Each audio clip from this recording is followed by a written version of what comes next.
Women have had to fight so many battles for their rights, from voting to land ownership. It's a matter of equality.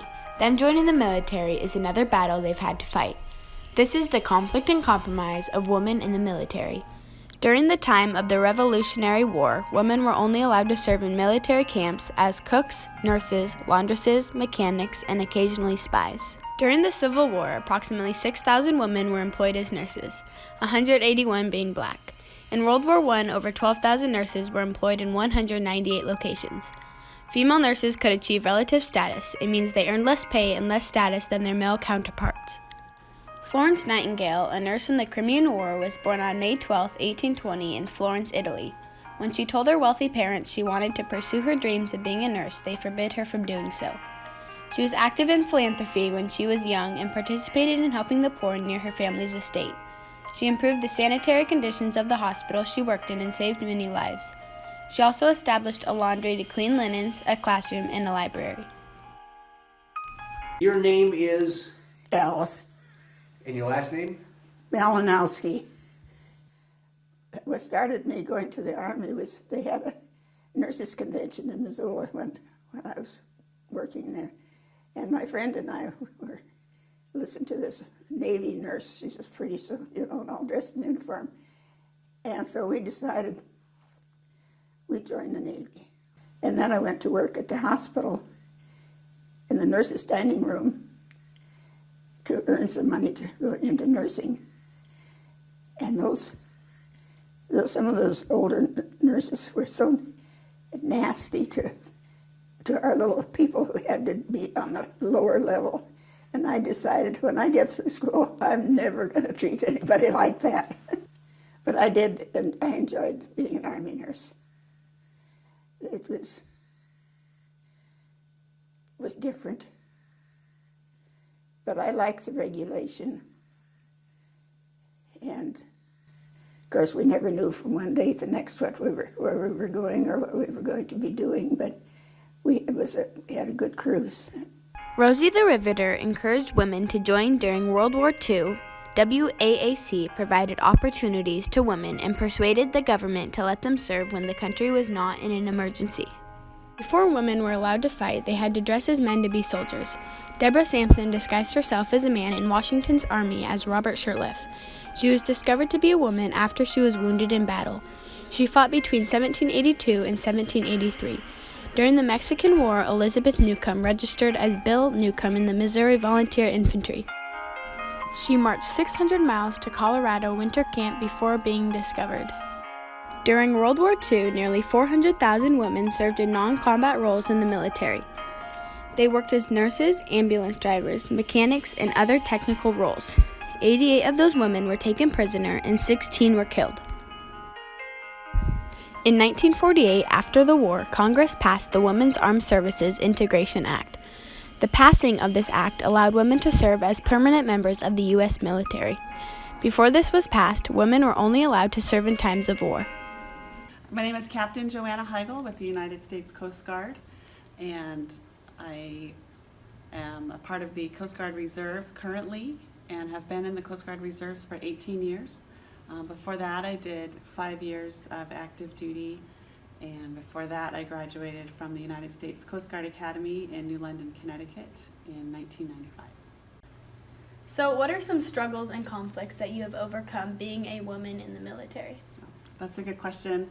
A lot of times it's just maybe a perception from your coworkers as a woman. I had an interesting experience a couple years back. When I was on the law enforcement detachment, we would deploy on different ships. And I believe it was during our first deployment, the BM1 that I was working with, who was my executive petty officer, had come in new to the team along with me. And we were standing outside one evening just kind of looking at the stars, and he said to me, "Ma'am, I got to tell you something." Said, when I found out that I was first coming to a law enforcement detachment, I was pretty excited, but then I found out that there was going to be a woman as the officer in charge. He said, and my warrant officer pulled me aside and said, "Oh boy, that's going to be really rough on you." He said, "There's only two types of women in the military. Said one is they feel like they need to be super tough and they won't listen to anybody. Or two, they're going to be weak and not be able to take charge and make decisions. And either way, it's just going to not be good. He says, ma'am, I have to tell you, you're none of the two. You know, it's challenges like that there's perceptions out there of how women are in the military, or maybe they get a job because they're a woman versus being qualified for the job. And you have to kind of overcome those perceptions by being really good at your job and working on those leadership skills. And I appreciated that insight that I received, and I've worked really hard to always be above board and always make sure the image that I present is one of professionalism and competence. The Women's Armed Services Integration Act was very hard to pass. Women were working to get the public saying that they want women to be able to serve when there was no emergency and no war. It took almost 2 years to pass. It was passed on June 12, 1948, but there was still a long time before women got equality.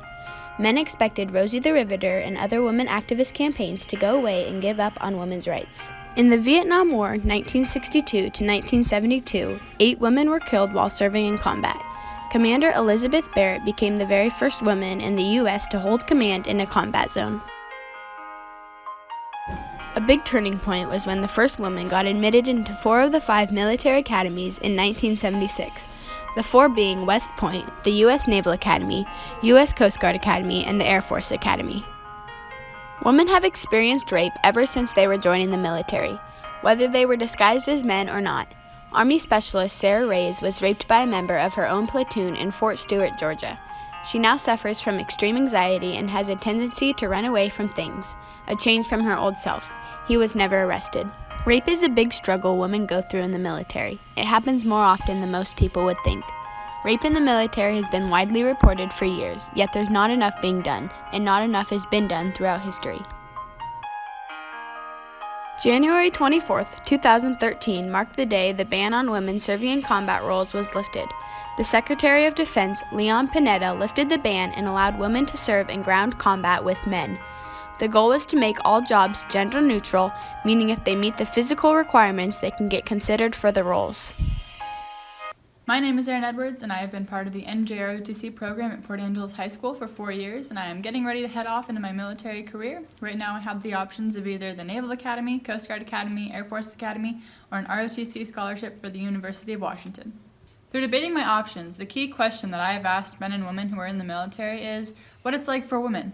The overall response that I've gotten is if women go into the military confident and true to the person who they are, then they will have just as many opportunities as men. In previous years, women have been restricted on the career options that they can pursue. But today, women can do anything, including be on submarines, special forces, you name it. Talking to a lot of military veterans, the thing you'll hear is that they really appreciated the family aspect of the military and that the people they were working with were brothers and sisters and they really got along well.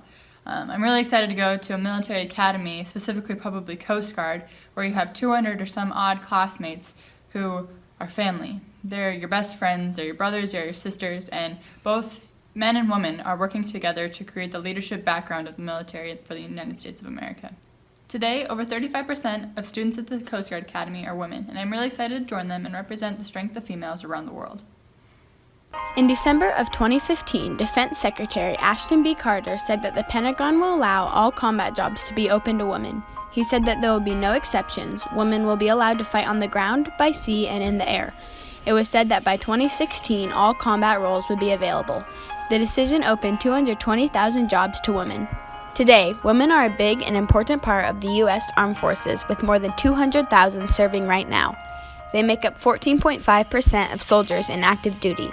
For over a century, women have had so much conflict during the process of being allowed to serve. Female soldiers being accepted in the military is an important part of women's rights and an important part of U.S. history.